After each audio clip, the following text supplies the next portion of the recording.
Você está no mudo, então Inovação não. e regulação em terapias avançadas, do Hospital Israel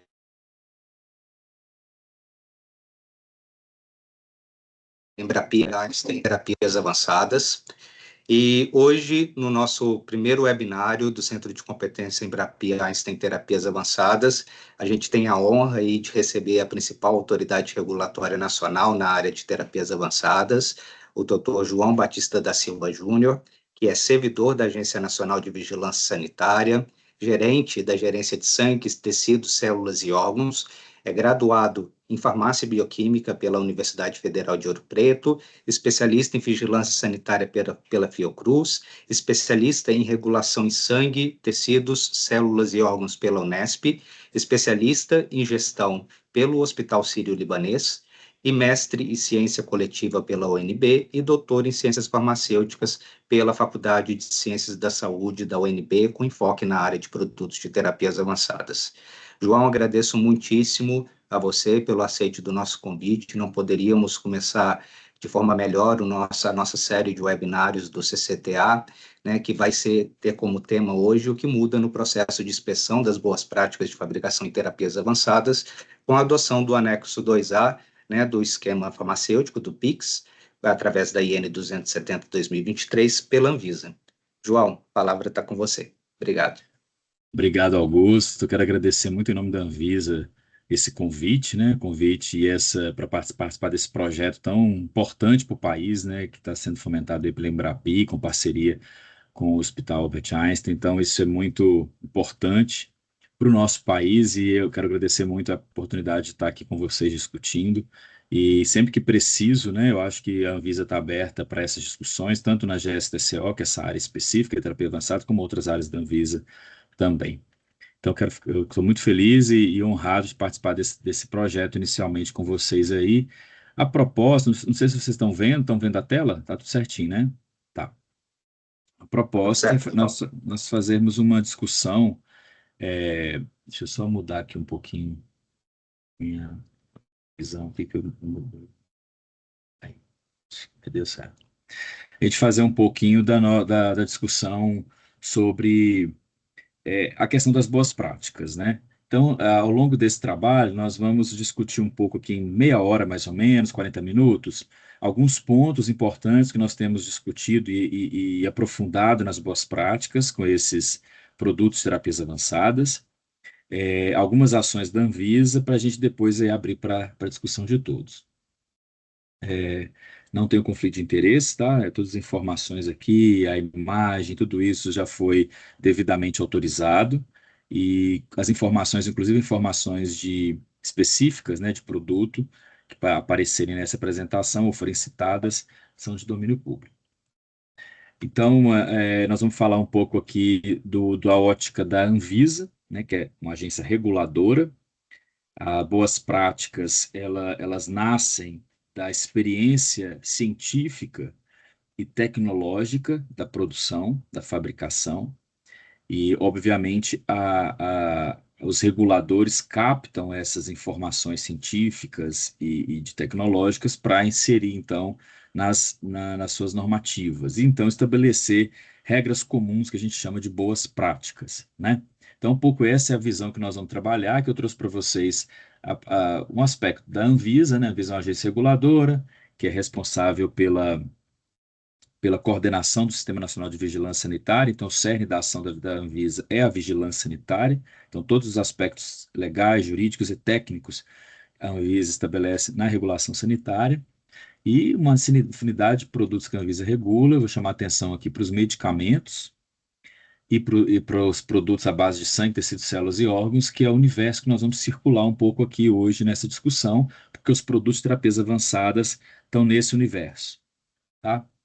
Que eu não vou passar rápido para vocês entenderem. Nós trabalhamos em todos os processos com a questão da avaliação de riscos e benefícios, né? Isso é o cerne, né, da ação de vigilância sanitária.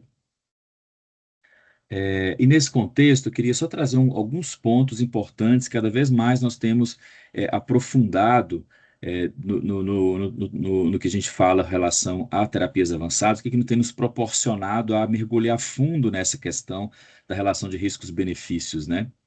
Esse é um tema antigo da vigilância, depois a Anvisa incorporou no seu processo de regulação sanitária, mas ele cada vez mais se ressignifica. Por exemplo, o objetivo da regulação é garantir que produtos e serviços que são disponíveis para a população brasileira são seguros, eficazes e de qualidade. E esse, então, é o que a gente busca em todos os processos, inclusive nos processos quando a gente fiscaliza ou mesmo certifica boas práticas de fabricação. É verificar sempre nessa ótica da segurança, da qualidade e da eficácia, né?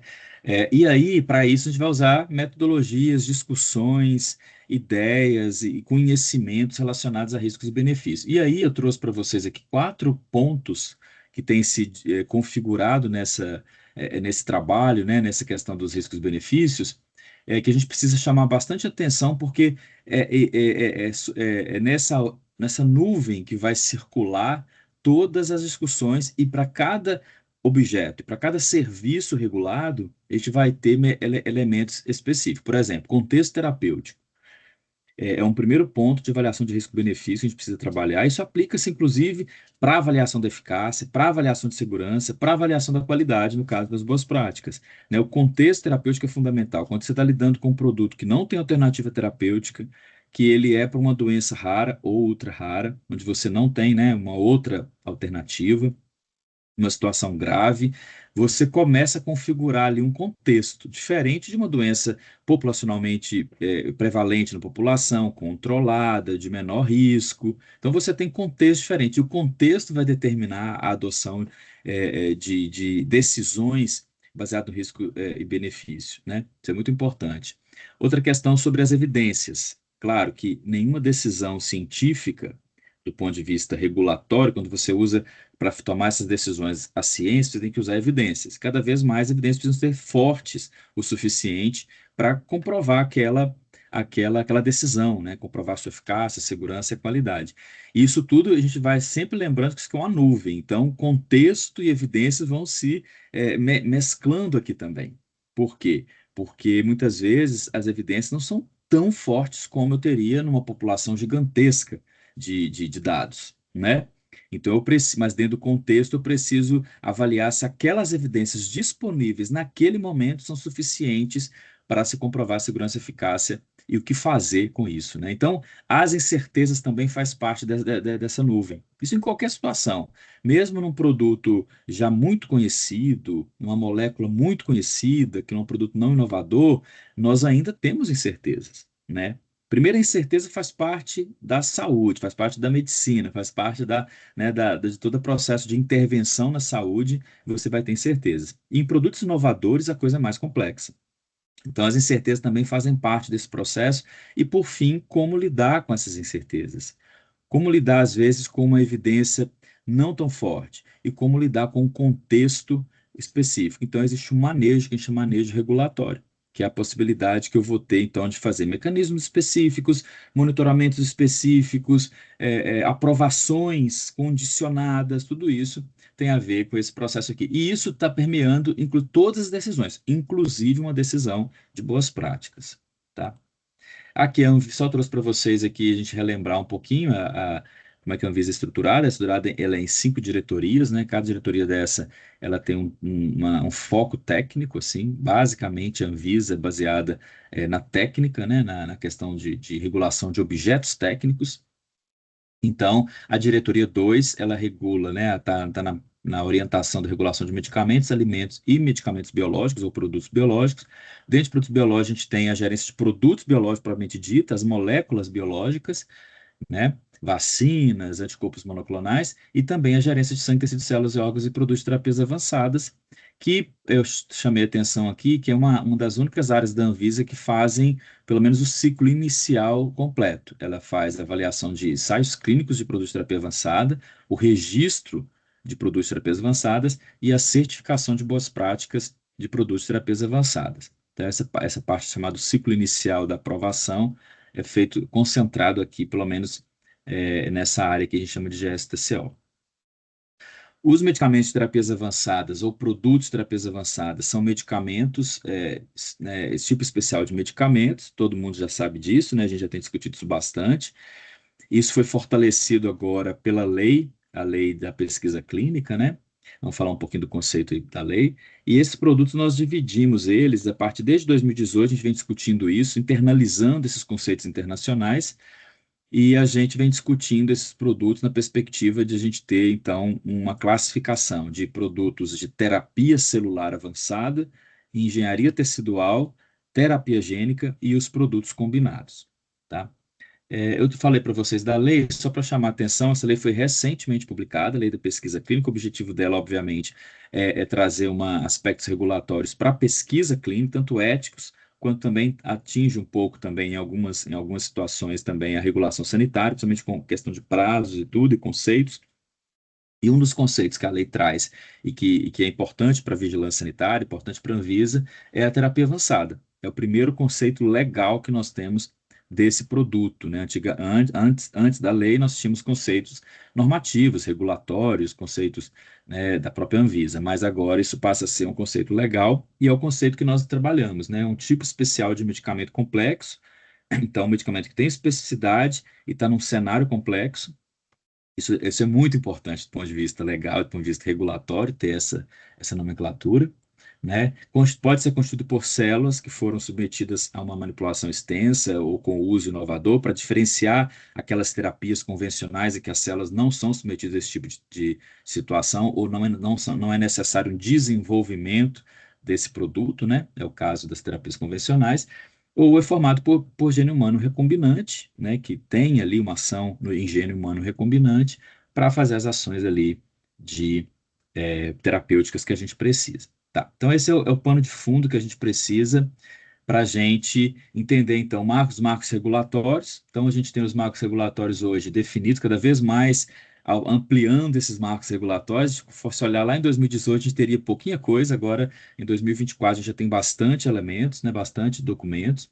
Então, mesmo o entendimento, né, das leis, da Constituição, obviamente, o Brasil precisa seguir a Constituição, todas as decisões do Brasil baseiam-se na Constituição Federal, e aí a gente tem as leis de vigilância, as leis de medicamento, a própria lei do sangue, a lei de transplante são muito importantes, porque geralmente, se a gente utilizar um material de partida vindo de um ser humano, nós temos que usar essas leis para disciplinar essa captação desse material de partida, e a lei agora de pesquisa clínica, que trata especificamente também no conceito de terapia avançada. Um outro ponto interessante são as RDCs. A Anvisa tem as resoluções que determinam questões técnicas, né, para o cumprimento das leis sanitárias. A RDC, a gente tem que sempre pensar em terapia avançada como medicamento. Então, a base são as RDCs de medicamentos, que são RDCs antigas, bem experimentadas. Então, o que tiver de experimentação avançada, nós não vamos reinventar a roda, né? Obviamente, como a lei diz que é um tipo especial de medicamentos, nós temos toda a liberdade e com a sociedade construir normativas específicas, normativas técnicas específicas. Mas, em geral, a gente vai usar as leis de medicamentos, principalmente as leis as RDCs de medicamentos, aquelas que tratam do medicamento biológico, é o que mais se aproxima dos medicamentos de terapias avançadas. Também as RDCs, como eu falei para vocês, de boas práticas em células, boas práticas em sangue, boas práticas em tecido, principalmente no que se refere a material de partida, né? E, e para as boas práticas, então, nessa lógica, nós vamos utilizar, a primeira coisa é a diretriz básica da RDC de boas práticas de medicamentos, que é a RDC 658 de 2022. Ela traz elementos básicos de qualquer boas práticas, né? Obviamente, o que acontece? Quando você tem RDC genéricas, e a Anvisa já faz isso há muitos anos com outros produtos, a gente tem medicamento fitoterápico, medicamento biológico. Dentro de biológico, a gente tem várias regras, né? Por exemplo, para hemoderivados, para vacinas. Então, cada grupo de medicamento vão ter as suas regras específicas. Isso acontece com a terapia avançada também. Então, nós temos normas específicas para a terapia avançada, que elas é que se usam primeiro. Então, você usa primeiro as normas específicas, na falta, no entendimento, se tiver ali alguma lacuna, você busca as RDCs de medicamentos e sangue, se for o caso, né? E, por fim, as leis. Então, a RDC 505, ela trata do registro. Então, ali é como montar o dossiê de registro. Ali tem alguns elementos que podem orientar o desenvolvimento, porque o registro é como se fosse o cume do desenvolvimento, né? Então, se lá no registro é preciso apresentar dados sobre X, é sinal que eu vou ter que desenvolver nos meus ensaios clínicos, nos meus ensaios pré-clínicos, para chegar naquele dado ali. Então, é importante o registro, tanto para montar o dossiê, como também para vislumbrar o objetivo aí de qualquer desenvolvimento. Tem as a RDC 506, que trata do ensaio clínico, dos elementos do ensaio clínico. A gente vai estar inclusive, em atualização dessa RDC em virtude da lei. E a instrução normativa que nós vamos tratar um pouco hoje, que é a IN 270. Por que é uma instrução normativa e não é RDC? Porque, na verdade, ela é uma complementaridade da RDC 658, de 2022.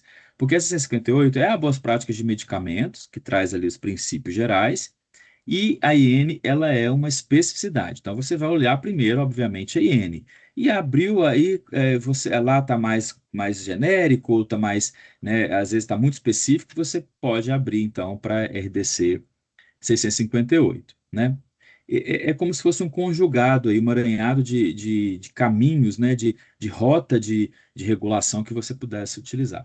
E a gente está trabalhando com guias também. Nesses guias são claro, a gente está tentando fazer com a maior qualidade possível, e nesse sentido harmonizando internacionalmente com países onde tem mais experiência, tem mais produtos registrados, mais produtos analisados. Então a gente tem fazendo aos poucos, mas existe a perspectiva de ter vários guias de qualidade, guias, né, que possam ajudar aí o desenvolvimento clínico. A gente está na fase de elaboração, mas já saiu um guia que a gente fez junto com o ICH, que é um grupo também importante de reguladores, onde se reúne os principais reguladores do mundo. O Brasil faz parte desse grupo, e a gente tem grupos específicos de terapia avançada, né, terapia celular e terapia gênica. Então, a gente tem um aí que vai ajudar um pouco nos estudos não clínicos de biodistribuição. A gente está começando lá de baixo, né, do pré-clínico primeiro, que é onde tem mais experiência, e você vai avançando, tá?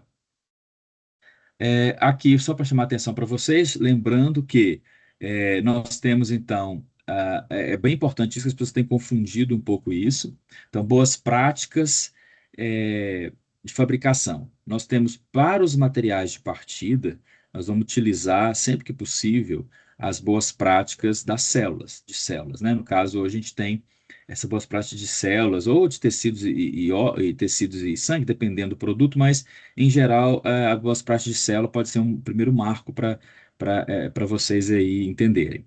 E para medicamento de terapia avançada, principalmente a parte né, de produção do produto acabado, entra-se as boas práticas de medicamentos, né, que a gente vai falar um pouquinho aqui da IN. Aqui, só para vocês terem uma ideia, né, do ciclo de vida, isso é bom que a gente sempre lembre disso. Terapias avançadas, como medicamentos, passa por todo esse ciclo. Pesquisa básica, estudos não clínicos, depois a gente chama pesquisa de desenvolvimento, entra nos ensaios clínicos, registro, monitoramento e fiscalização. Lembrando que esses registros de terapia avançada, devido à complexidade, ao contexto, tudo que a gente discutiu no risco-benefício, são áreas que são produtos que precisam de monitoramento de longo prazo, e aplicação também de elementos de farmacovigilância. Bem, vamos entrar então na fabricação para a gente discutir um pouco da nossa perspectiva aqui. Eu tenho um pouquinho de mais uns 10 minutinhos para a gente, 10, 20 minutinhos para a gente trabalhar um pouco nesse aspecto. Nós temos a Anvisa, desde que os primeiros produtos foram registrados, nós começamos a fazer as inspeções de boas práticas de fabricação. Todo produto registrado, ele exige que o sítio fabril, né, a fábrica, ela tenha certificação de boas práticas de fabricação. Então, nós temos hoje 8 produtos registrados. Então, nós fizemos mais ou menos 15 inspeções de CBPF em vários países aí. A gente sabe que o Brasil não tem nenhum produto, nenhuma produção nacional. Então, a gente tem, são inspeções que foram feitas em outros países, tá? Bem, como eu falei para vocês, a IN 270 é a IN que regula as boas práticas para fabricação de produtos de terapia avançada. O que eu chamo a atenção para a CN é que ela faz parte de um processo de harmonização internacional, né? Então, como eu falei para vocês, nós fazemos parte desse comitê, dessa cooperação de inspeção farmacêutica, que é o PICS, e esse grupo é um grupo que reúne os principais reguladores do mundo, e eles harmonizam elementos de boas práticas para o mundo inteiro. Harmonizam, treinam inspetores, Hoje estamos trabalhando junto com eles também num roteiro de inspeção que vai ajudar muito a gente também, porque eu acho que um roteiro deixa a coisa mais bem especificada, então vocês vão ter acesso também, isso é assim que a gente terminar de fazer esse trabalho com eles, porque a Anvisa faz parte, a Anvisa precisa, isso é importante que você saiba, ela precisa harmonizar esses documentos, né? Porque a gente pode, no futuro, aceitar, por exemplo, inspeções realizadas por outros organismos. Eu tenho que fazer uma inspeção na Holanda, por exemplo, um organismo PIX, né, uma agência reguladora que é certificada pelo PIX, ela já fez, eu posso aceitar, né? A Anvisa fez isso em alguns momentos, depois que ela foi na empresa, né? Então, isso é importante, e também outras empresas, mesmo empresa, outra empresa, por exemplo, que vamos supor que a gente tem uma produção nacional, e nós certificamos aqui nacionalmente uma fábrica brasileira com PIX. E às vezes essa fábrica, né, esse produtor quer expandir isso para outros países. Outros países não precisariam vir aqui no Brasil fazer a inspeção. Ou poderia, mas assim, não necessariamente. Então, essas harmonizações são muito importantes para facilitar esse processo, além, claro, né, gente, disseminar um conhecimento que já está bem experimentado em outros países. Então, é isso que eu falei para vocês. Essa norma, ela é uma harmonização, e essa harmonização é feita em todo país é desse jeito. Você utiliza as boas práticas de medicamentos, tem também de insumo, né, que a gente chama de componente ativo, mas é a mesma ideia aqui. Boas práticas de célula, boas práticas de tecido e boas práticas do sangue. Então, é a mesma lógica que a gente usa também. Aqui eu trouxe para vocês um resumo. Olha, então para eu pensar assim, como é que eu vou trabalhar com as boas práticas de terapias avançadas, né? Às vezes eu estou no desenvolvimento. E só lembrando que essa norma IN 270 ela é aplicada também a produtos que chama produtos experimentais ou investigacionais, aqueles que estão em ensaio clínico já, tá? Obviamente, nós vamos falar um pouco sobre isso. O grau de maturidade, de cumprimento das boas práticas é diferente, né, de um produto que está em ensaio clínico, porque ele está sendo estudado ainda, do que um produto para registro, né? O próprio ensaio clínico vai dar feedback de produção para melhorar a produção. Então, isso faz parte, tá? Mas, assim, os princípios de boas práticas já estão ali na 270 e já e são aplicados, inclusive, claro, na grande maior parte das vezes, em produtos experimentais. Então, a gente tem a BPF de medicamento como princípio geral, que é 658 de 2022, né? No caso do terapia avançada, não se usa muito, às vezes, a questão de produção só do componente ativo. Mas se você for produzir só o componente ativo, por exemplo, eu vou produzir só o vetor viral, eu só produzo isso na minha fábrica, né? Eu só desenvolvo isso. Eu vou usar muitas vezes a de insumo, mas elas são relacionadas, tá? Não tem muita diferença. Aqui, depois eu vou usar no material de partida as boas práticas de células, tecidos e sangue, e a IN 270 centralizada. Outra coisa muito importante para quem trabalha com produção, se for terapia gênica, é muito importante também levar em consideração o controle de um OGM, de organismo geneticamente modificado, tá? Então, aí a CTN Bio trabalha um pouco nessa linha, então é importante sempre ficar atento, fazer uma consulta CTN Bio, né, determinado local onde pelo menos manipulo aquele gene ali, manipulo aquele vetor, para ver se eu tenho alguma alteração do ponto de vista de produção. Em geral, a estrutura é a mesma, mas tem alguns elementos ali que eles avaliam, né, do ponto de vista de descarte, né, essas questões aí de segurança mesmo do OGM. Aqui eu trouxe para vocês essa ideia que eu falei inicialmente, ó.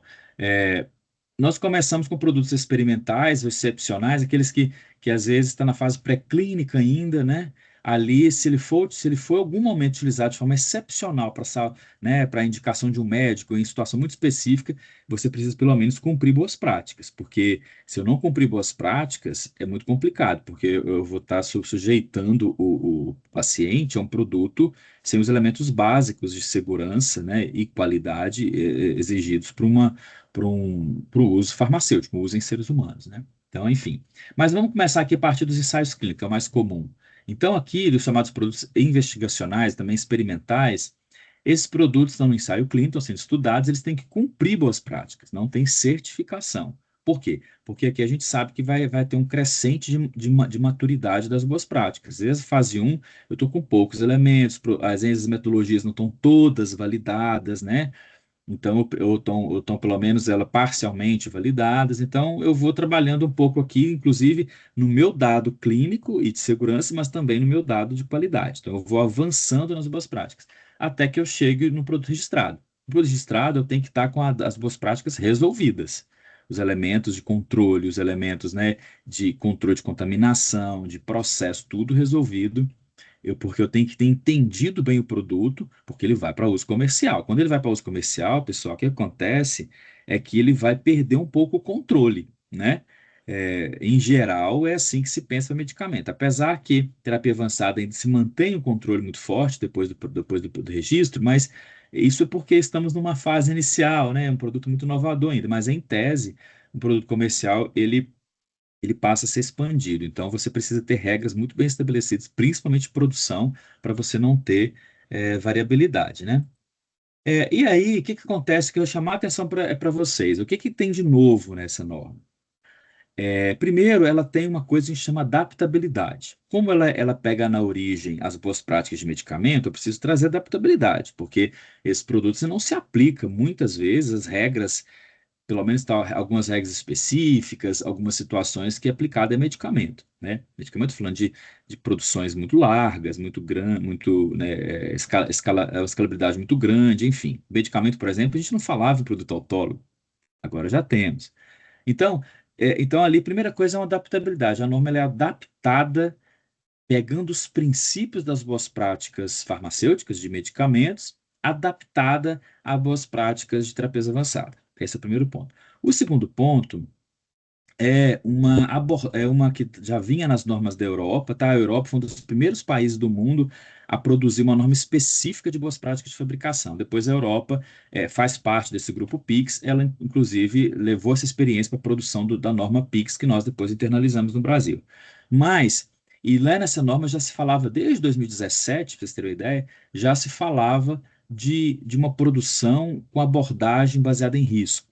Isso é muito importante porque isso vai permitir que o produtor, o fabricante, está produzindo um produto muito inovador, que é impossível você fazer um padrão numa norma, porque ele vai ser desenvolvido ali de uma forma muito específica, e eu ter a oportunidade de usar a abordagem de risco, avaliação de risco, para dizer, olha, aqui eu vou fazer essa flexibilidade, aqui eu vou ser mais forte aqui nessa etapa, mas em compensação a liberação vai ser mais flexível, porque eu não tenho como esterilizar o produto final, mas eu vou controlar. Então, essas medidas é tudo baseada na abordagem de risco. Isso dá mais liberdade para o produtor, para o desenvolvedor, para o fabricante, mas ao mesmo tempo maior responsabilidade para ambos, né? Tanto para quem está certificando, quanto para quem está, para o regulador que está certificando, como para quem está produzindo.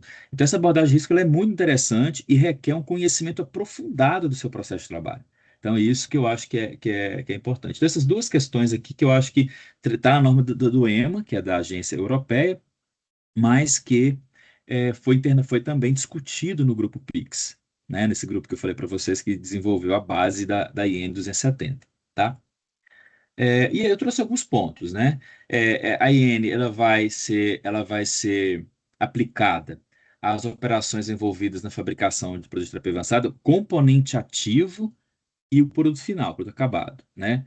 Então, para quem, por exemplo, por exemplo, o componente ativo de uma terapia gênica, por exemplo, é o vetor, e também a própria célula transduzida pode ser considerada um componente ativo, porque da célula transduzida ali para o produto final é praticamente tudo no mesmo, né, na mesma bolsa ali, então é um processo contínuo, é difícil se separar, né? Aqui é componente ativo, aqui é produto final, mas em geral essa norma se aplica a produção de componente ativo, que no futuro, gente, no futuro, assim que a gente tiver mais, que o mundo tiver mais experiência, o setor fabril mais experiência, isso cada vez mais vai ser produzido especificamente né? Já está acontecendo. A gente tem hoje centrais, grandes grupos que produzem só vetores. Então, isso cada vez mais vai facilitando, vai otimizando o processo produtivo, tá? Mas aqui é só para vocês entenderem. Ela é complementar, como eu falei para vocês. Ela tem precedência sobre as demais normativas de boas práticas, falei para vocês. Então, peguem ela como base. Depois, no não entendimento, ou na falta de algum elemento ali, busquem as respectivas. Se for material de partida, busca célula, tecidos e órgãos, boas práticas, célula, tecidos, né, e sangue. Se for uma coisa mais genérica, de produção mesmo, vocês vão na de medicamentos, né? Outra coisa importante, a norma traz: certificação de boas práticas de fabricação não é exigido para os produtores de materiais de partida, né? Isso é muito importante. A certificação ela só é exigida para os fabricantes de componente ativo e para os fabricantes de produto final, tá? Inclusive, se for a mesma fábrica, vão ter duas CBPF, tá? Se eu produzir o componente ativo, então vai ter duas CBPF. Isso é uma maneira mais de a gente entender e controlar bem essas questões, né? É, essas linhas produtivas, a gente chama, tá? Então, não é exigido para o material de partida. Então, por exemplo, hospitais, centros coletadores de células, né, que coletam esses materiais, não exige a certificação. Mas o que que eu estou dizendo? Não é exigida a certificação pela Anvisa, mas tem que seguir as boas práticas mesmo, porque se você não seguir boas práticas, o que que vai acontecer? O seu produto final não vai atingir aquilo que você quer. Então, por isso que a empresa, quem está, o fabricante, ele tem um interesse muito grande em qualificar esses centros produtores, porque senão, a gente sabe disso, trabalhar com células, se a gente não tiver uma coleta adequada, no momento adequado, uma criopreservação adequada, você não vai ter célula adequada para fazer produção. Então, isso tudo é nesse sentido. No Brasil, esses centros, eles têm licenciamentos específicos. Então, a gente vai trabalhar um pouco nesse sentido para fortalecer o licenciamento sanitário como um mecanismo até de colaborar também na qualidade desses centros, né? Cada vez mais vai expandir isso no Brasil. Enquanto hoje está centrado em grandes centros, com grande experiência, a tendência é que isso vai ampliando e a gente precisa garantir também, aproveitar a força e o conhecimento da vigilância sanitária para a gente usar isso aí. Opa. É, né? Outra coisa também todo esse processo de boas práticas e tudo precisa estar devidamente descrito no dossiê de ensaio clínico, se for um produto investigacional experimental, ou no registro sanitário, tá bom? No dossiê de registro sanitário. Aqui eu trouxe para vocês também, tem na IN, tá? É uma linha geral, assim, para a gente entender, né? Porque às vezes não é simples entender essas questões. No medicamento isso é fácil, mas na vida real isso não é simples. Por exemplo, o produto de terapia celular avançada, o produto final são células que foram produzidas para aquela finalidade. A parte de seleção do doador, né, a qualificação, a clínica, todas aquelas questões dos testes laboratoriais para qualificar aquela célula e tudo, isso é material de partida, isso não entra na certificação, como eu falei para vocês, isso entra no cumprimento. Obviamente, nós estamos no Brasil, estamos iniciando agora no que nós chamamos de boas práticas, inspeção em boas práticas clínicas. E que, claro, tem foco muito grande nos dados, dos ensaios clínicos, mas a gente vai também trabalhar um pouquinho nessa questão da produção, né? Mas aqui mesmo para produto registrado, não se tem, você não faz certificação da seleção de doador, nem da parte de material de partida. Em compensação, toda a linha produtiva que envolve os bancos de célula, né, os bancos de trabalho, de mestre, enfim, a questão do isolamento, todo o processo de purificação, a formulação em vase, ele tem que estar certificado. Engenharia de tecido é a mesma coisa. Aqui a gente vai trabalhar um pouquinho mais no processo também e na avaliação do biopolímero, né, do scaffold que a gente vai utilizar aqui na coisa, mas a mesma coisa. E terapia gênica é um pouco mais complexa, né, que envolve muitos elementos. Tem aí uma parte que é importante, que é o vetor. Então, ele entra no processo de certificação, né? É só a parte de material. O plasmídio, por exemplo, ele é considerado material de partida, né? E, por exemplo, célula ex vivo, a gente tem muita experiência no Brasil já. A parte coleta do material de partida, que é a célula, antes dela ser transformada, ela é considerada material de partida, então ela também tem que cumprir boas práticas, né? Porém, a fabricação do vetor, o próprio mecanismo de modificação da célula, isso entra nas boas práticas de fabricação. Que eu trouxe para vocês, para a gente já finalizando, algumas premissas do processo produtivo que a gente precisa entender, né? Então, o que vai ser importante observar ao ler, ao estudar a IN 270? A ideia é, que é sempre importante buscar a consistência, a reprodutibilidade do produto. Estamos falando de um produto muito variável.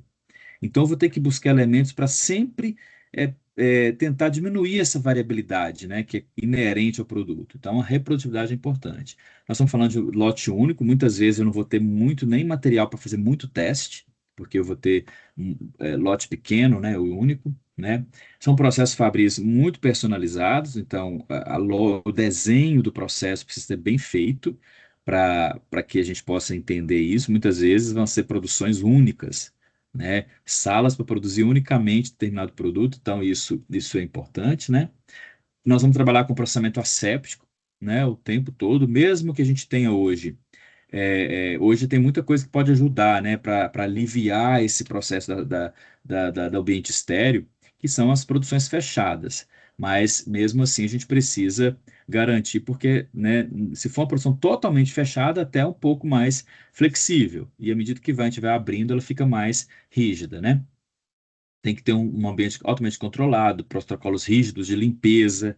Então, isso é fundamental. Vocês vão ver que na norma, quem já estudou sabe disso, que o foco dela, o principal dela é evitar contaminação. Vocês vão ver que bem trabalha muito nisso, né? E também nós estamos falando de um produto aí que tem uma estabilidade bem diferente de outros medicamentos, né? Por exemplo, a gente está trabalhando com temperaturas criogênicas. Aqui eu trouxe também um trabalho na ideia assim, toda a boa prática, ela vai muito centralizar, inclusive as boas práticas, inclusive os parceiros do fabricante, têm que estar muito bem mapeados. Então, por exemplo, os fornecedores é um ponto fundamental, né? Porque quando você trabalha com um produto muito variável desse e com a perspectiva fácil de contaminação, se a gente não tiver um controle, a qualificação do fornecedor é um dos elementos fundamentais, porque se você não tiver um fornecedor que te forneça um produto adequado, ele vai inserir incertezas e contaminantes no seu processo. Então, é fundamental o fornecedor, e eu estou falando inclusive do fornecedor de material de partida, o hospital, o serviço de saúde, onde eu vou coletar. Então, o fabricante tem que ter um braço muito forte em cima do fornecedor, da qualificação do fornecedor, né? Bem, nós temos um processo também diferenciado aqui, porque enquanto nas medicamentos comuns nós temos uma distribuição feita por terceiros, né? A fabricante, ó, vem cá, aí existe uma outra empresa distribuidora, ela distribui para as farmácias, para os hospitais. Nesse caso aqui, até o momento, né, até a experiência que a gente tem, os fabricantes são responsáveis pela distribuição direto ao hospital barra paciente, né? Então, esse é importante também, porque isso tudo vai influenciar, gente. Boas práticas não vai ser só aquela linhazinha da linha produtiva ali, não. Eu preciso entender todo o processo, né, que vai culminar com as minhas boas práticas, porque esses produtos, eles estão sendo desenvolvidos, e a qualidade é fundamental desde o início do processo, na perspectiva da eficácia, está muito relacionada à qualidade. Então, se a gente brincar com a qualidade, a eficácia cai, né? Então, isso é muito importante. Aqui eu trouxe algumas coisas, realmente finalizando agora, né? São produtos muito complexos, muita escassez de material de partida, então a norma ela traz elementos lá para você trabalhar, como trabalhar com amostragem, por exemplo, em material limitado. Então eu tenho pouco material final, como é que eu, né, ele praticamente pouca coisa. Como é que eu faço isso aí? Como é que eu trabalho com isso? Então existem algumas questões sobre isso, né? Existe um capítulo só sobre vida curta útil, né? A vida útil curta, como é que você vai trabalhar com isso? Liberações, por exemplo. Às vezes eu libero com testes rápidos e depois eu faço o controle, né, desse processo para saber se tem algum problema nesse sentido. A variabilidade, eu falei para vocês. Isso que é muito importante, o 5. Desenvolvimento inicial conduzido em hospitais, universidades, startups, e muitas vezes com infraestrutura não GMP. Às vezes você pega um produto na fase pré-clínica, em que tudo foi feito na universidade, no centro pequeno, e aí eles precisam passar para a fase clínica, porque, né, tem que avançar nos estudos. E aí há dificuldade muito grande, porque não teve uma introdução à GMP. Talvez não precisa nem, claro, cumprir GMP no pré-clínico, assim, tem que cumprir GLP, né, boas práticas laboratoriais, mas né, as regras rigorosas da boas práticas de fabricação talvez não seja tão necessária, mas talvez uma pré-GMP seja interessante, para que facilite o processo de translação, principalmente porque são produtos com um desenvolvimento rápido. Quando você tem uma molécula ali, uma célula, um tecido ou um gene, uma terapia gênica, que está sendo promissor nos estudos pré-clínicos, vamos resolver isso rápido, que isso pode ajudar muitos pacientes. Mas então, essa translação ela é importante. E a GMP é um dos pontos fundamentais aí para a gente não esbarrar nesse ponto, né? Outra coisa também, métodos analíticos muitas vezes são inovadores e a gente tem dificuldade porque a empresa vai ter que gastar dinheiro mesmo para validar essas metodologias analíticas. Então é muito importante avançar para que a gente tenha mais compêndios internacionais ou mesmo nacionais que já padronizem essas técnicas, por exemplo, farmacopeias, porque a gente vai ficando processos cada vez mais baratos, né? porque realmente validar a metodologia analítica é difícil. Mas estamos numa fase hoje muito difícil, porque os produtos são muito inovadores. Então, eles requerem muito mesmo desenvolvimento de metodologias analíticas, né? É um processo dinâmico, essas especificações, né, do componente ativo e do produto final, eu falei para vocês, essa que eles chamam no inglês, na drug substance, ou a drug product. Então, se você tem, às vezes, eles. O único que diferencia um outro é uma diluição, um invase. Então, isso também é importante compreender, né? Esses atributos da qualidade, que são fundamentais para a gente depois registrar um produto, eles vão sendo desenvolvidos ao longo do tempo. É por isso que não é exigido uma certificação no ensaio clínico, mas sempre tem que buscar o máximo, gente. Vai entrar numa fase um e eu tenho condições de fazer um produto com alta qualidade, olha, isso já vai facilitar tanto o trabalho de vocês, porque isso já vai, primeiro, você vai estar com os dados muito mais robustos, e segundo, você já vai avançando aí para o registro, né? Isso é importante. Tem essa questão de produto único, a questão de materiais, muitas vezes, materiais de matérias-primas, materiais de partida não são grau farmacêutico, e principalmente quem sai da fase pré-clínica para clínica, então isso tudo também é difícil, né? Porque você tem que mudar fornecedor, tem que fazer todo um processo aí que é complicado. E aí, para finalizar, só para resumir, assim, se eu pudesse resumir a IN, que já estou passando do meu tempo, resumir a IN, é, em 3 pontos eu resumiria.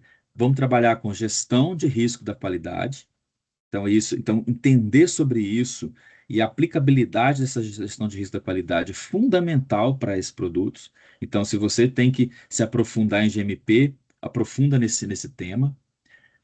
As questões de controle de processo, esses produtos, muitas vezes eu não tenho como controlar o produto final, né, principalmente com esterilidade, então eu preciso controlar muito bem o processo, ter mecanismos constantes de controle.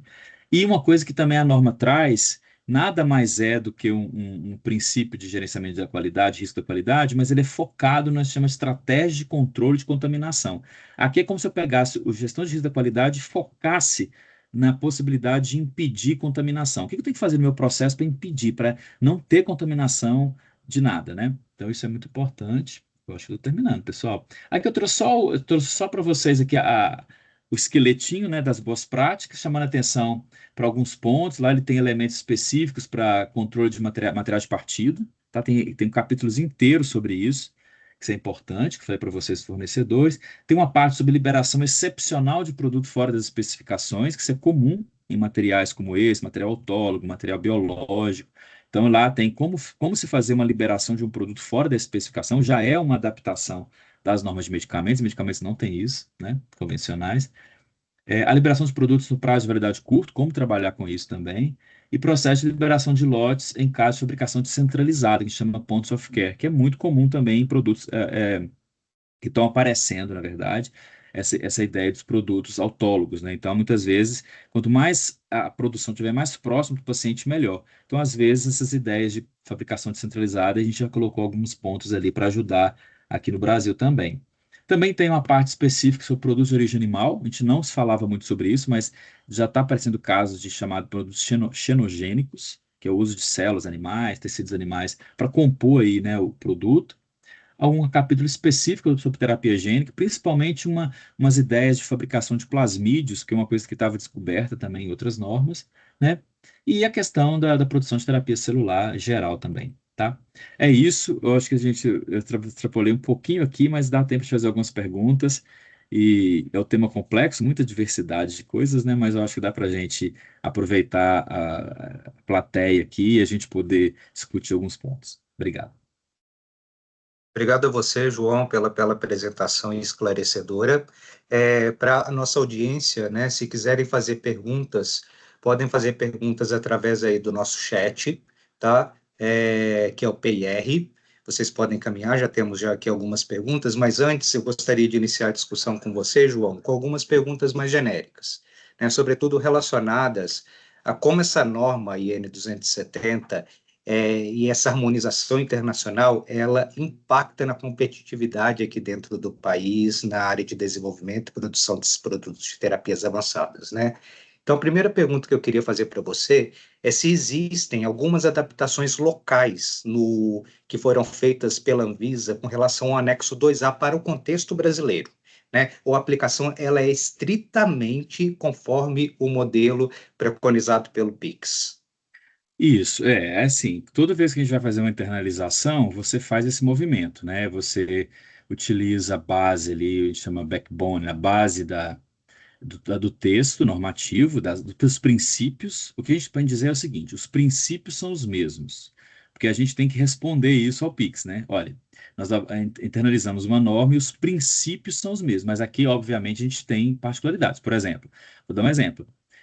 Com relação à liberação fora das especificações, né? Nós fizemos uma abordagem ali a brasileira, né? Nós colocamos os princípios da liberação fora da especificação, nós colocamos uma aproximação da Anvisa, uma questão ética que não estava envolvida ali, uma liberação ética, transformando mais isso aí como se fosse assim, o meu paciente tem direito de opinar sobre um produto que não está na especificação, enfim, essas questões, a não comercialização desse tipo de produto, quando ele é, por exemplo, fora da especificação, não pode ser comercializado.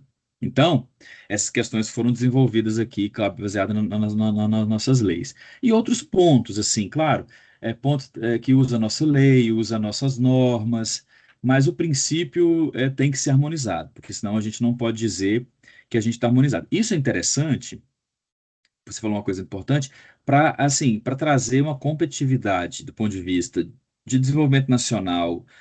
Podemos dizer assim, olha, um produto produzido no Brasil, desenvolvido no Brasil, ele segue as mesmas regras que qualquer produto no mundo. Isso é um primeiro ponto. Segundo ponto, a possibilidade até do nosso produto, porque sabe que na América Latina nós somos os únicos países que têm condição de produzir para a América Latina. Então já é um selo, né? Olha, o Brasil segue normas internacionais de boas práticas de fabricação, né? E também até para a aceitabilidade desse produto mesmo do ponto de vista internacional. Então, esse é um ponto. E mais do que isso, para nós, a Anvisa, é uma garantia de que, apesar da inovação que a gente está trabalhando, essas flexibilidades, essas adaptações, elas não foram tiradas da cabeça de ninguém ou de pouca experiência, foram tiradas de um grupo com muita experiência e que é necessário essas adaptações. Então, isso nos fica mais tranquilo também para a gente poder trabalhar. Mas o princípio é o mesmo, mas tem elementos ali, obviamente, a gente fez uma consulta dirigida aos principais representantes do Brasil, que hoje têm registros, as associações, né, enfim, pessoas né, grupos que já trabalham, para a gente ver alguns elementos ali de entendimento, né? Mas você tem razão, o princípio é o mesmo.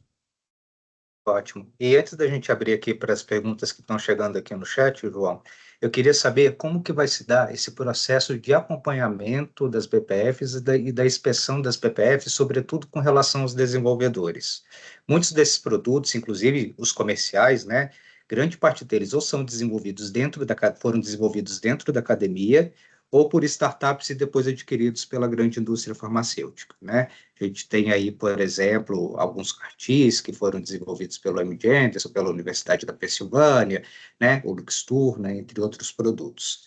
No caso aqui do Brasil, a gente tem uma dissonância muito grande, né, com relação ao cumprimento da totalidade das boas práticas em relação ao que é feito dentro da academia e ao que é feito dentro da indústria, né? Então, como que vai ser esse passo a passo da Anvisa? A Anvisa também ela pensa em algo ou algum tipo de ação que possa orientar melhor os desenvolvedores, sobretudo pesquisadores e startups, com relação a como se comportarem, a como cumprirem, né, essas boas práticas regulatórias, visto que a gente tem uma defasagem muito grande na formação dos nossos cientistas com relação à ciência e inovação regulatória.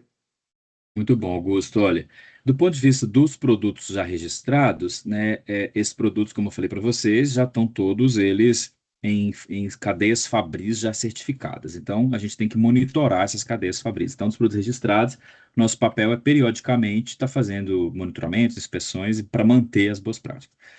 Do ponto de vista de produtos investigacionais, no Brasil nós temos a experiência ainda iniciante. Nós estamos em produtos em fase 1, 2, né?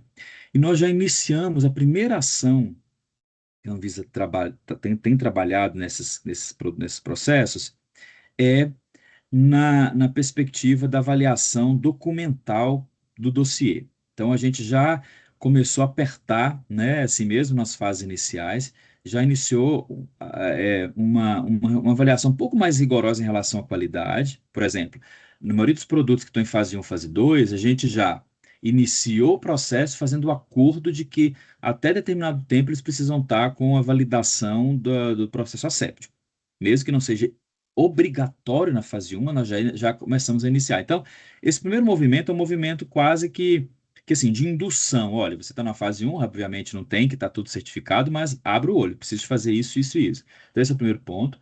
O segundo ponto, agora, a gente vai estar acompanhando esses estudos, né? Esses estudos são acelerados, então são estudos que a gente tem que acompanhar de próximo. E a ideia é já começar a fazer o que a gente chamar de inspeções de verificação de boas práticas. Não falar de certificação, não, porque não é registro.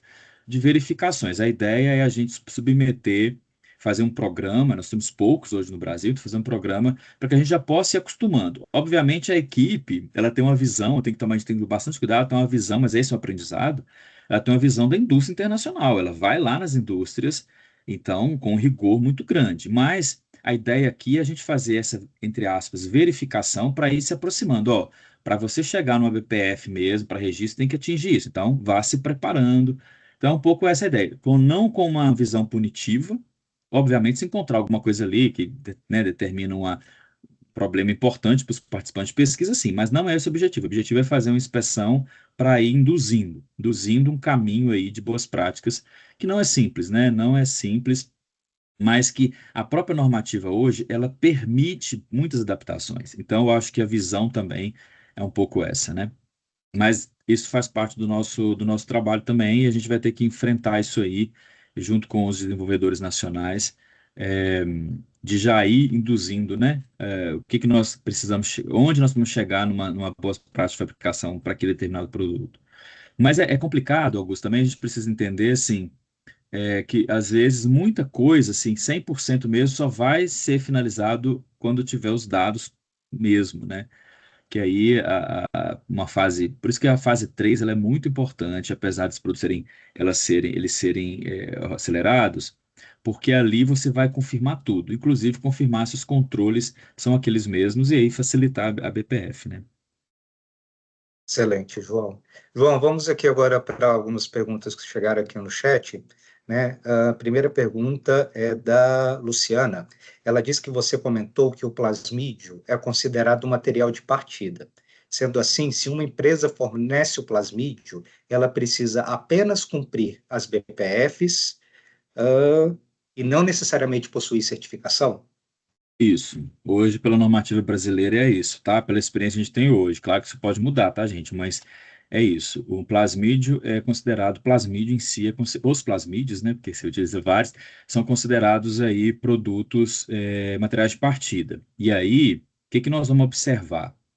É o processo de qualificação do fabricante do vetor, né? Como é que foi o processo de qualificação? Ele tem garantia se aquela produção é reprodutível, essas questões todas, tá? Obviamente, empresas que têm certificação de boas práticas, né, algum país talvez faça, ganha na frente, porque tem um processo de qualificação aí melhor, mas esse é um trabalho que precisa ser feito pela empresa hoje, tá, gente? Hoje é assim, a gente vai observando com mais calma, acho que o feedback de vocês também é importante, feedback de outros países também, para ver como é que eles estão trabalhando, mas essa é a perspectiva que acontece não só no Brasil, né, em outros países também. Excelente. A Adriana, ela diz, né, que referente aos fornecedores, para quem fabrica os materiais para laboratório, né, equipamentos como incubadoras, bioreatores, centrífugas, ultrafreezers, há de ter algum registro na Anvisa ou alguma certificação? E no Muito caso de bom. laboratório de diagnóstico clínico, é necessário ter registro ou notificação na Anvisa para produtos correlatos? Ela gostaria de entender a legislação para esse fornecimento desses produtos e desses serviços. Bem, eu estava entendendo, depois na última eu já não entendi, enfim. Mas o que que eu entendi, assim, da pergunta dela? Com relação a, por exemplo, obviamente, numa produção como essa, que eu envolvo equipamentos específicos, né? Eu tenho meios específicos, essas questões todas. E também existe outra coisa bem importante. Porque a gente tem dois universos aqui. A gente tem o universo das terapias convencionais, Por exemplo, a terapia celular convencional. Hoje, a terapia celular convencional reconhecida pela comunidade científica como eficaz é a com células progenitoras hematopoéticas para transplante, né? Posso coletar de cordão, posso coletar de sangue periférico, da medula óssea, enfim, essas células tronco aí para usar em transplantes. Bem, nesse caso, a gente tem, como é um serviço, não tem registro, todos os meios, bolsa, tudo tem que ter registro, porque, né, você registra os insumos todos. No caso de terapia avançada, claro que a pessoa pode utilizar esses meios, essas coisas, porque, né, estamos falando de célula. Se for usar, beleza, está ali qualificado, registrado. Mas não necessariamente é obrigatório. Se você não tiver, claro que é melhor, porque você já vai ter um produto qualificado. Mas não é porque, por exemplo, eu tenho uma plataforma de produção celular, né? Um bioreator todo otimizado, uma plataforma que entra tudo ali, quase tudo fechado. Essa plataforma não precisa ter registro na Anvisa, se ela for dedicada à produção do produto de terapia avançada. Por quê?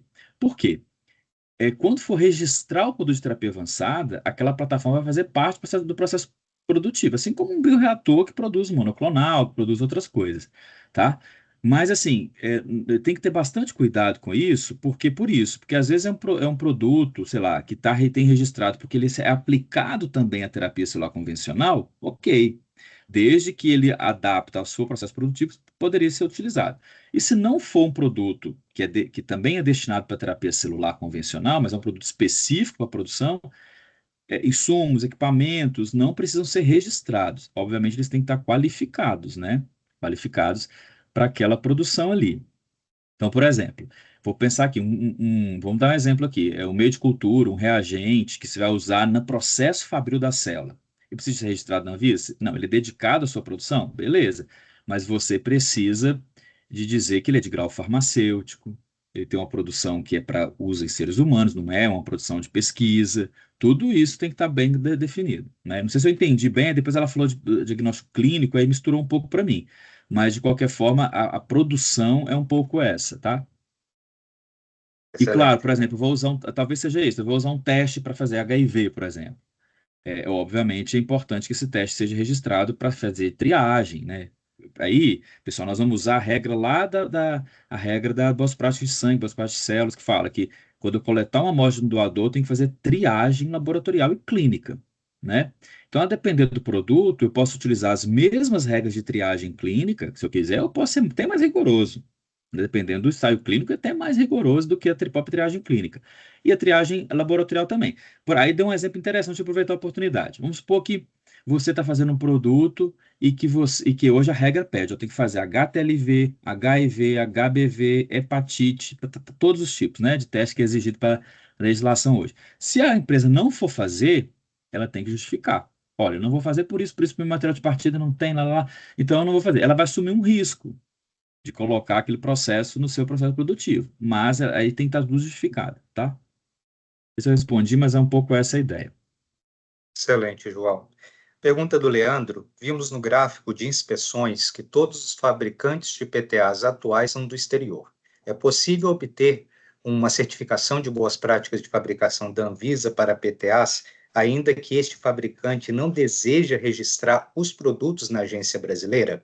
E ele continua: a ideia é viabilizar algum CMO ou CDMO no Brasil que possa ser fabricante de diferentes PTAs, mesmo que não seja exatamente o detentor do registro desses produtos? Isso é aceitável? E se sim, poderia ser uma certificação de PPF geral, assim como é o caso dos sintéticos por linha de produção? Nossa, essa pergunta aí é difícil, né? É difícil assim, porque pela falta de experiência mesmo com essa ideia. Nós já tivemos algumas discussões nesse sentido com um país da América Latina, onde não tem regulamentação, e quer, né, uma certificação para fazer algum processo no seu país. E assim, a gente, do ponto de vista de certificação de boas práticas, a regra geral é essa: a empresa ela solicita, a Anvisa atende. Obviamente, por exemplo, se não é um produto que tem registro no Brasil, que vai ter registro no Brasil ou para um registro, ele vai entrar na escala de prioridade lá embaixo, né, gente? Porque eu tenho uma lista de inspeções que preciso fazer, tem que focar naqueles que vai entrar com registro, porque inclusive tem prazo, né? Tem que fazer rápido, porque senão o registro não sai. Então assim. Em tese, vou responder de forma muito geral, sem bater o martelo aqui com vocês, porque é uma coisa que a gente tem que consultar, porque isso é novo para nós aqui do ponto de vista da área, né? Então, assim, em tese, se uma empresa solicita uma certificação de boas práticas, a Anvisa pode dar, ela pode fazer a questão. A questão é que a certificação, como eu falei para vocês, ela está muito ligada ao processo que você está registrando. Então, por isso que eu estou dizendo que, assim, se for para cumprir tudo, olha, eu quero saber seus dados de validação, quero saber os controles de processo. Se você produzir alguma coisa e demonstrar que aquilo ali, né, que aquela produção, para aquele fim que você está fazendo, ela atende, eu acho que é possível, mas lembrando que a gente está falando de um processo muito, muito, muito dedicado aqui, né? Então, eu não saberia bater o martelo para você dizendo sobre isso. Talvez essa pergunta possa ser feita de forma oficial, via Fale Conosco, né, Fala BR na Anvisa, porque a gente até aprofunda isso aí para ter uma orientação, fazer uma jurisprudência, né, sobre esse ponto aí de como registrar, como se é possível e como certificar fábricas, né, linhas produtivas que não estejam ligadas a um registro. Como trabalhar com isso? Porque a gente tem que correr até com experiência de outras áreas, tá? Mas eu vou falar para você, assim, falei que é possível porque a gente teve alguns casos parecidos e foi dado um entendimento como possível, mas tem que ter, esse caso aí tem que ser discutido melhor, porque realmente eu não vou ter condição de responder com muita certeza aqui. Ótimo, João.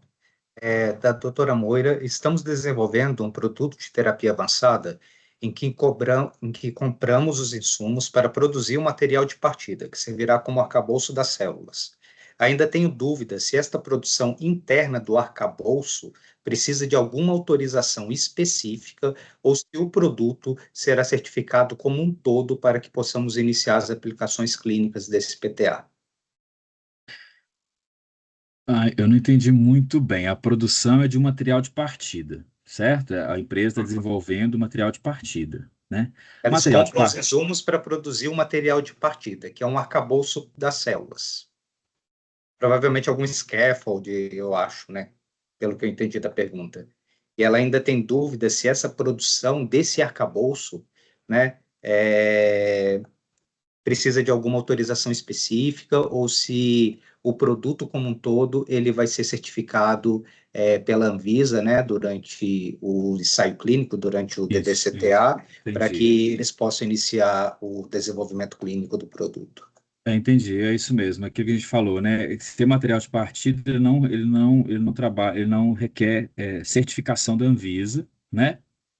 E inclusive, assim, quem está produzindo material de partida tem que qualificar os fornecedores e tudo. Tudo isso depois tem que estar muito claro, muito definido, muito registrado, documentado para o dossiê, tanto de ensaio clínico, mas, pô, eu quero, a partir desse processo aí, quero iniciar um ensaio clínico. Isso tudo tem que estar documentado, né? Tudo tem que estar definido, né, do ponto de vista de como é que foi a qualificação, que insumos são esses, como é que esse insumo é de grau farmacêutico não é, dá para entrar a partir daí no ensaio clínico ou não, essas coisas todas, né? E também para o registro, a mesma coisa, tem que estar bem mais amadurecido. Eu acho que é isso, né? Não, mas só representando de forma direta, a Anvisa não dá certificação para produção de material de partida, né? O que pode acontecer em célula, só para as pessoas também, por exemplo, a questão no ensaio clínico, por exemplo, para entrar em ensaio clínico não tem certificação de boas práticas, mas tem que ter licenciamento, né, e cumprir boas práticas, né, mas não certificação. E, João, para a gente encerrar, chegou a pergunta aqui da Luciana, que você comentou que no caso dos bioreatores não há obrigatoriedade de registro na Anvisa. E quando a gente fala em microscopia ou citometria, por exemplo, para a caracterização das células antes de colocá-las no paciente, esses equipamentos precisam de registro? Os equipamentos, talvez, para o controle de qualidade, né? Que eu acho que ela está querendo Ah, dizer, tá, né? entendi.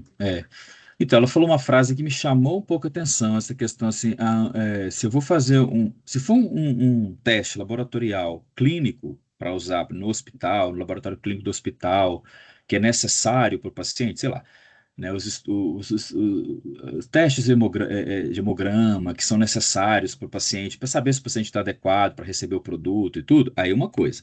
É um laboratório clínico, é para você ver as condições clínicas do paciente para receber o produto. Aí tem que seguir todas as regras de um laboratório clínico com registros, com reagentes registrados para aquela finalidade e tal. É um reagente, um teste para liberação do controle de qualidade, para liberação do produto, é um teste de controle de qualidade para liberação do produto, né? Esse teste precisa, se eu não for um teste, sei lá, às vezes é possível usar um teste registrado, ótimo, vai facilitar muito. Mas se não for, eu preciso ter uma metodologia analítica validada. É isso que a gente falou da dificuldade. Muitas vezes não tem, né? Eu não tenho farmacopeia que me ajude. Eu não tenho um reagente, né, ou um kit que é registrado para aquela finalidade específica. Então, eu vou ter que desenvolver. Aí eu vou ter que desenvolver um processo, validar, para saber que, né, se aquele processo, aquela metodologia ali, ela é reprodutível, ela realmente avalia a qualidade do meu produto. Aí é diferente, são de coisas diferentes. Pela frase dela, eu achei até uma oportunidade de dizer, diferente de ensaios clínicos do paciente e do produto. O do produto pode ser não registrado, desde que seja validada a metodologia analítica, né? Excelente, João. Bom, e para encerrar, pessoal, eu gostaria de falar para vocês, né, que a gente vai ter um seminário, um webinar a cada mês a partir de agora, exceto janeiro, tá? Para o próximo webinário, que vai ocorrer no dia 12 de novembro, a gente vai trazer o Dr. Dario Fausa, da Harvard Medical School, que vai falar sobre o uso de células mesenquimais no tratamento de doenças congênitas, de forma que esse tratamento é feito de forma intrauterina, que é o Transact, que é uma tecnologia que ele desenvolveu e que o Einstein está incorporando aqui também essa tecnologia. Tá? Vai ser muito interessante. Além disso, a gente está com 2 chamadas que lançamos ontem pelo Centro de Competência Embrapia Einstein Terapias Avançadas, junto com a Eretz Bio, que é o nosso ecossistema de inovação aqui do hospital. Nós temos aí uma chamada para o Programa de Criação e Atração de Startups, tá? Onde vão ser selecionada uma startup ou um pesquisador que tenha um projeto com capacidade de se tornar realmente um produto, de vir a ser inserido dentro do mercado, onde esse selecionado ele vai passar por uma fase de pré-aceleração, que é o programa de empreendedorismo, seguido depois de uma fase de aceleração, onde ele vai ser incubado aqui dentro do Einstein, essa startup, e além disso vai receber também recursos financeiros não reembolsáveis nossos, para que possam desenvolver aí a tecnologia. E o outro é o Programa de Empreendedorismo em Terapias Avançadas, também para startups e para pesquisadores e profissionais da saúde, né, onde a gente vai oferecer um curso de 3 meses, onde os encontros acontecem 2 vezes por semana, no período da tarde, tá? Onde vão ser abordados temas aí que completam todo o ciclo de desenvolvimento dos produtos de terapias avançadas. Então, vocês vão ter mentores que são da indústria, pesquisadores, reguladores, que vão falar sobre temas desde como você desenvolver o seu negócio, modelar o seu negócio, seu produto mínimo viável, até questões relacionadas à regulação, boas práticas de fabricação, desenvolvimento clínico e não clínico. É um programa bastante interessante, tá? Então, estão abertas, vocês podem encontrar essas informações na página da Eretz.bio, tá? As chamadas já estão lá e a submissão vai até o dia 28 de novembro, ok? E, João, mais uma vez, muitíssimo obrigado por ter aceito o nosso convite. A gente não poderia ter começado o nosso webinário de forma melhor, que não com você, né, porque você é a principal autoridade regulatória do país, né, além disso, suas apresentações são sempre muito esclarecedoras, então, muitíssimo obrigado mais uma vez e obrigados a todos aí pela audiência. Eu agradeço, Augusto, parabéns pela iniciativa, junto aí com o Embrapi. Eu acho que é fundamental, né, a gente ter esse grupo aí pensando essas alternativas para lidar com essas dificuldades que nós temos no nosso país, né, e também em outros países a mesma dificuldade. Então, eu acho que vai ser muito importante esses grupos e parabéns a todos aqui. Numa terça-feira, todo mundo junto aqui discutindo, né. A gente está à disposição, qualquer momento que precisar, eu, a minha equipe toda aí da GSTCO e a Anvisa como um todo, né, em áreas que vocês tiverem necessidade aí desse projeto. Estamos à disposição. Muitíssimo obrigado, João, e obrigado a todos aí pela audiência. Um bom dia a todos.